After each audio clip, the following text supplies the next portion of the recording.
البدع والأهواء، أهل البدع العقائدية وأهل البدع السياسية. نقول بيننا وبينكم السلف، بيننا وبينكم الكتب، كان فيقول البدع بيننا وبينكم. Rahim qala al-Imam an-Nawawi rahimahullahu taala al-hadisus as-samin wal ishrun ba'da sittimi'ah. Hadis yang ke-628. Wa an Anas radhiyallahu anna an-nabiyya sallallahu alaihi wasallam wajada tamratan fit tariq. Faqala laula anni akhafu an takuna minas shadaqah la akaltuha. Muttafaqun alaih. Dari Anas bin Malik radhiyallahu an bahwasanya Nabi sallallahu alaihi wasallam bersabda, barang siapa bahwasanya Nabi sallallahu alaihi wasallam mendapatkan satu butir kurma di jalan. Kemudian beliau bersabda, seandainya bukan karena saya khawatir ini kurma sedekah, niscaya saya sudah memakannya. Muttafaqun alaih. Dalam riwayat yang lain beliau mendapatkan itu di atas pembaringan beliau dan beliau memilih untuk tidak memakannya. Hadisnya sahih juga. Di sini menunjukkan sikap waroknya Nabi, berhati-hati dan meninggalkan perkara yang samar-samar sebagai syariat untuk umat ini. Padahal Nabi ini didukung oleh wahyu. Kalau keliru, kalaupun beliau ijtihad dan keliru, Allah akan memperbaikinya. Tapi ternyata Nabi sekarang ijtihadnya adalah memilih untuk berhati-hati sebagai teladan untuk umat ini. Berhati-hati untuk perkara yang kita belum punya ilmunya, berhati-hati untuk perkara yang dikhawatirkan itu suatu kesalahan dan sebagainya. Baik. Dan dari hadis ini ada dalil bahwasanya sedekah itu haram untuk Nabi Shallallahu Alaihi Wasallam, karena di sini Nabi hanya menyebutkan satu-satunya penghalang untuk memakan kurma tadi adalah apa? Yaitu karena ini kurma sedekah. Menunjukkan bahwasanya sedekah itu memang haram untuk keluarga Nabi. Sebagaimana dalam hadis Abi Hurairah, sebagaimana dalam hadis Aisyah, sebagaimana juga di dalam hadis Al Hasan, ala ta'lamu anna la na'kulu shadaqah dan sebagainya itu. Apakah engkau tidak tahu bahwasanya kita, yaitu keluarga Nabi, Ahlul Bait itu tidak memakan sedekah? Menunjukkan mereka tidak dihalalkan untuk memakan sedekah. Baik, dan dari hadis ini disebutkan oleh Ibnul Battah rahimahullahu taala ada dalil bahwasanya la yustahanu min nikmatillahi syai'a, yaitu tidak boleh meremehkan nikmat Allah sedikit pun. Jadi walaupun hanya satu butir kurma, bukan di atas pinggan, bahkan apa? Di jalan. Tidak boleh diremehkan. Makanya Nabi mengatakan seandainya bukan karena faktor penghalang, saya sudah memakannya itu. Yaitu apa? Mengambil kurmanya, membersihkannya, kemudian memakannya. Menunjukkan apa? Kita dilarang untuk meremehkan makanan.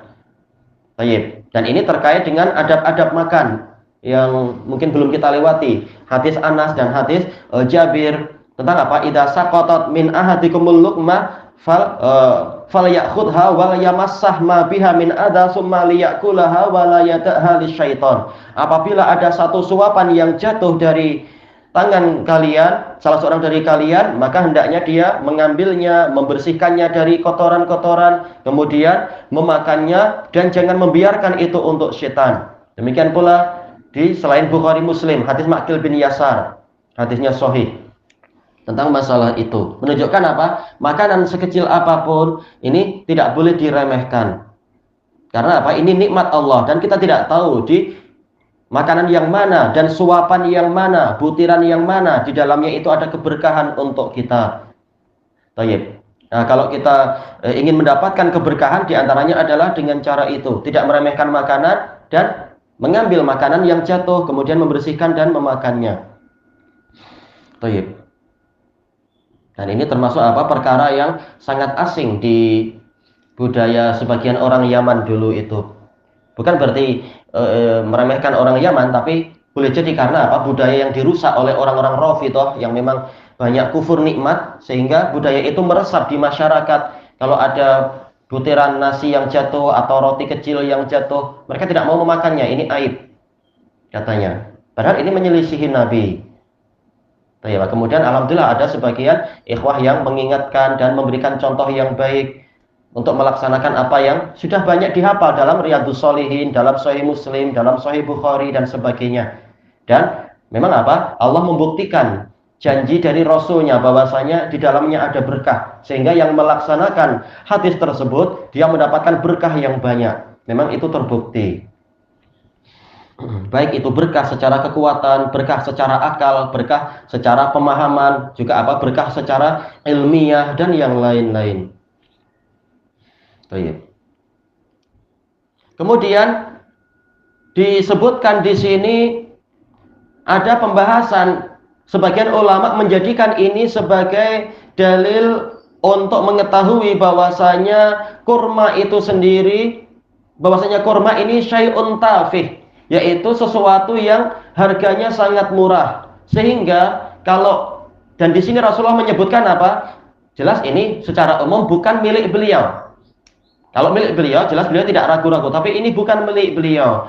Tapi apa? Di sini ada dalil bahwasanya barang siapa mendapatkan barang orang lain yang seukuran kurma, ukuran bukan beratnya ya. Kalau emas beratnya seperti kurma mahal juga. Tapi maksudnya adalah polanya seperti ini, yaitu barangnya murah-murah saja, dia boleh langsung mengambilnya tanpa mengumumkan 1 tahun. Jadi ini tidak masuk ke dalam hadis luqatah yang harus diumumkan selama 1 tahun itu. Baik. Dibahas oleh para fuqaha tentang masalah ini, disebutkan kalau tidak salah oleh Al-Qadhi Al-Aini di dalam Umdatul Qari tentang masalah ini.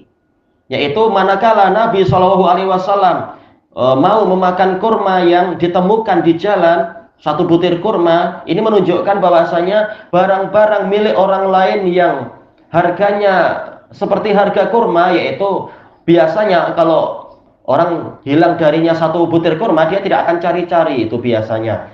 Maka demikian pula barang-barang yang lain. Tidak diwajibkan bagi kita untuk mengumumkan setahun. Boleh kita langsung menjadikan itu sebagai bagian dari harta kita, menyimpannya atau memakannya atau menyedekahkannya. Intinya berarti apa? Yaitu syai'un tafihlu la yu'ba'u bihi idza dha'at anhu. Yaitu sesuatu yang sangat murah yang tidak dipedulikan kalau hilang dari pemiliknya. Adapun kalau pemiliknya masih mencari-cari, berarti apa? Ini barang berharga bagi dia. Maka kita harus mengumumkannya kalau menemukan. Tapi bagaimana kita tahu barang ini berharga bagi orang itu atau tidak dianggap berharga? Karena ini relatif, orang lain-lain. Maka dikembalikan kepada uruf, tradisi wilayah situ. Kalau tradisi di wilayah situ menjadikan barang seperti itu adalah barang yang orang kalau kehilangan itu dia akan bersedih, berarti kita harus mengumumkannya. Kalau orang tidak bersedih, sekitar hilang-hilang itu senang aja, kita nanti beli lagi. Berarti ini boleh langsung kita nikmati kalau kita menemukan barang seperti itu. Lihat tradisi di wilayah situ. Kalau misalkan kita hidup di pondok pesantren, di ma'had para fuqara, biasanya 1 pen saja itu mahal. Maka kalau kita menemukan pen, kita umumkan. Walaupun mungkin di tempat yang lain, di kota-kota besar, di pejabat-pejabat, mungkin pen macam ini murah aja, orang senang tinggal beli di DIY atau beli di toko atau di mana lain. Jadi lihat tradisi di wilayah situ atau di lingkungan situ. Tayyib, ilahuna wallahu a'lam.